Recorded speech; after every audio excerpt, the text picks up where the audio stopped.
इटरी आज बाउ छोरा गएको थियौँ होइन।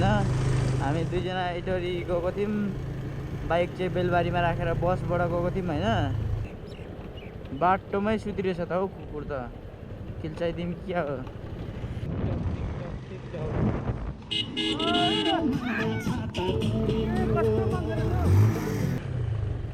यो लेङडाहरूको बच्चा हो क्या।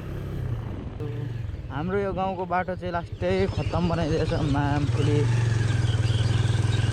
यति खत्तम कि यति खत्तम, बाइक पनि घरिघरि त अड्किन्छ पो त यार।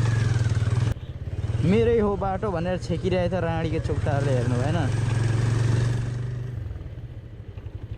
कोही टिकटक बनाउने त्यतिखेर चाहिँ टिफर ल्याएर आउनुपर्ने क्या। ताँत गर्दै धुलोले तिनीहरूको मेकअप सेकअप डबल गरिदिनु पर्ने क्या। मजा आउँथ्यो।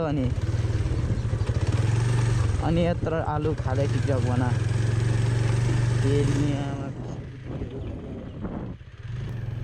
आज यति नै।